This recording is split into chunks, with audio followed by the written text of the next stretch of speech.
ابو رجا نے عمران کے حوالے سے کہا کہ ہم نبی کریم صلی اللہ علیہ وسلم کے ساتھ ایک سفر میں تھے کہ ہم رات بھر چلتے رہے، اور جب رات کا آخری حصہ آیا تو ہم نے پڑاؤ ڈالا، اور مسافر کے لیے اس وقت کے پڑاؤ سے زیادہ مرغوب اور کوئی چیز نہیں ہوتی۔ پھر ہم اس طرح غافل ہو کر سو گئے کہ ہمیں سورج کی گرمی کے سوا کوئی چیز بیدار نہ کر سکی۔ سب سے پہلے بیدار ہونے والا شخص فلاں تھا، پھر فلاں، پھر فلاں۔ ابو رجا نے سب کے نام لیے، لیکن اوف کو یہ نام یاد نہیں رہے۔ پھر چوتھے نمبر پر جاگنے والے حضرت عمر بن خطاب رضی اللہ تعالیٰ عنہ تھے، اور جب نبی کریم صلی اللہ علیہ وسلم آرام فرماتے تو ہم آپ کو جگاتے نہیں تھے یہاں تک کہ آپ خود بخود بیدار ہوں، کیونکہ ہمیں کچھ معلوم نہیں ہوتا کہ آپ پر خواب میں کیا تازہ وحی آتی ہے۔ جب حضرت عمر جاگ گئے اور یہ آمدہ آفت دیکھی، اور وہ ایک ندر دل والے آدمی تھے، پس زور زور سے تکبیر کہنے لگے۔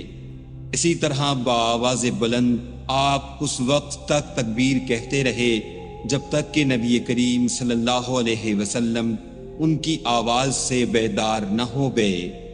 تو لوگوں نے پیش آمدہ آفت مصیبت کے متعلق آپ صلی اللہ علیہ وسلم سے شکایت کی۔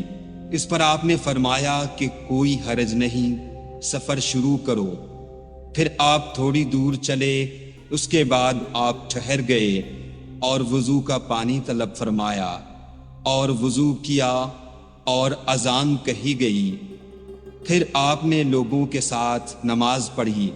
جب آپ نماز پڑھانے سے فارغ ہوئے تو ایک شخص پر آپ کی نظر پڑی جو الگ کنارے پر کھڑا ہوا تھا، اور اس نے لوگوں کے ساتھ نماز نہیں پڑھی تھی۔ آپ نے اس سے فرمایا کہ اے فلاں، تمہیں لوگوں کے ساتھ نماز میں شریک ہونے سے کون سی چیز نے روکا؟ اس نے جواب دیا کہ مجھے غسل کی حاجت ہو گئی اور پانی موجود نہیں ہے۔ آپ نے فرمایا کہ پاک مٹی سے کام نکال لو، یہی تجھ کو کافی ہے۔ پھر نبی کریم صلی اللہ علیہ وسلم نے سفر شروع کیا تو لوگوں نے پیاس کی شکایت کی۔ آپ پھر ٹھہر گئے اور فلاں یعنی عمران بن حسین رضی اللہ تعالیٰ عنہ کو بلایا۔ ابو رجا نے ان کا نام لیا تھا لیکن اوف کو یاد نہیں رہا، اور حضرت علی کو بھی طلب فرمایا۔ ان دونوں سے آپ نے فرمایا کہ جاؤ پانی تلاش کرو۔ یہ دونوں نکلے۔ راستے میں ایک عورت ملی جو پانی کی 2 پکھالیں اپنے اونٹ پر لٹکائے ہوئے بیچ میں سوار ہو کر جا رہی تھی۔ انہوں نے اس سے پوچھا کہ پانی کہاں ملتا ہے؟ تو اس نے جواب دیا کہ کل اسی وقت میں پانی پر موجود تھی، یعنی پانی اتنی دور ہے کہ کل میں اسی وقت وہاں سے پانی لے کر چلی تھی، آج یہاں پہنچی ہوں، اور ہمارے قبیلے کے مرد لوگ پیچھے رہ گئے ہیں۔ انہوں نے اس سے کہا اچھا ہمارے ساتھ چلو۔ اس نے پوچھا کہاں چلوں؟ انہوں نے کہا رسول اللہ صلی اللہ علیہ وسلم کی خدمت میں۔ اس نے کہا اچھا وہی جن کو لوگ صابی کہتے ہیں؟ انہوں نے کہا یہ وہی ہے جسے تم کہہ رہی ہو۔ اچھا اب چلو۔ آخر یہ دونوں حضرات اس عورت کو حضرت صلی اللہ علیہ وسلم کی خدمت مبارک میں لائے اور سارا واقعہ بیان کیا۔ عمران نے کہا کہ لوگوں نے اسے اونٹ سے اتار لیا۔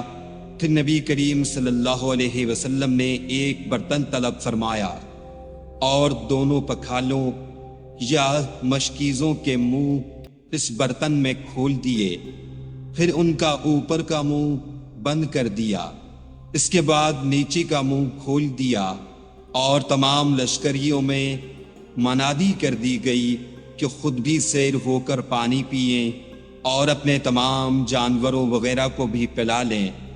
پس جس نے چاہا پانی پیا اور پلایا، اور سب سیر ہو گئے۔ آخر میں اس شخص کو بھی ایک برتن میں پانی دیا جسے غسل کی ضرورت تھی۔ آپ نے فرمایا لے جا اور غسل کر لے۔ وہ عورت کھڑی دیکھ رہی تھی کہ اس کے پانی سے کیا کیا کام لیے جا رہے ہیں، اور خدا کی قسم جب پانی لیا جاتا اور خدا کی قسم جب پانی لیا جانا ان سے بند ہوا تو ہم دیکھ رہے تھے کہ اب مشکیزوں میں پانی پہلے سے بھی زیادہ موجود تھا۔ پھر نبی کریم صلی اللہ علیہ وسلم نے فرمایا کہ کچھ اس کے لیے کھانے کی چیز جمع کرو۔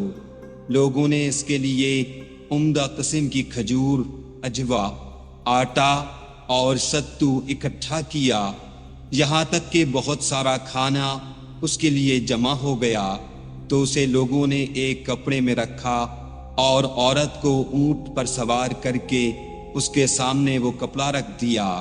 رسول اللہ صلی اللہ علیہ وسلم نے اس سے فرمایا کہ تمہیں معلوم ہے کہ ہم نے تمہارے پانی میں کوئی کمی نہیں کی ہے، لیکن اللہ تعالیٰ نے ہمیں سیراب کر دیا۔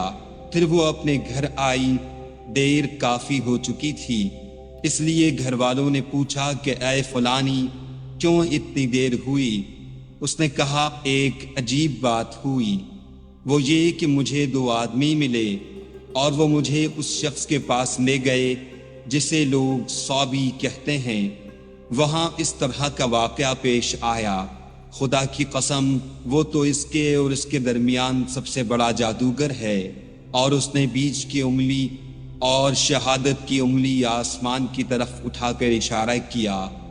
اس کی مراد آسمان اور زمین سے تھی، یا پھر وہ واقعی اللہ کا رسول ہے۔ اس کے بعد مسلمان اس قبیلے کے دور و نزدیک کے مشرکین پر حملے کیا کرتے تھے، لیکن اس گھرانے کو جس سے اس عورت کا تعلق تھا کوئی نقصان نہیں پہنچاتے تھے۔ یہ اچھا برتاؤ دیکھ کر ایک دن اس عورت نے اپنی قوم سے کہا کہ میرا خیال ہے کہ یہ لوگ تمہیں جان بوجھ کر چھوڑ دیتے ہیں، تو کیا تمہیں اسلام کی طرف کچھ رغبت ہے؟ قوم نے عورت کی بات مان لی اور اسلام لے آئی۔ حضرت ابو عبداللہ امام بخاری رحمۃ اللہ علیہ نے فرمایا کہ سوا کے معنی ہیں اپنا دین چھوڑ کر دوسرے کے دین میں چلا گیا، اور ابو العالیہ نے کہا ہے کہ صائبین اہل کتاب کا ایک فرقہ ہے جو زبور پڑھتے ہیں، اور سورہ یوسف میں جو عصم کا لفظ ہے وہاں بھی اس کے معنی عمل کے ہیں۔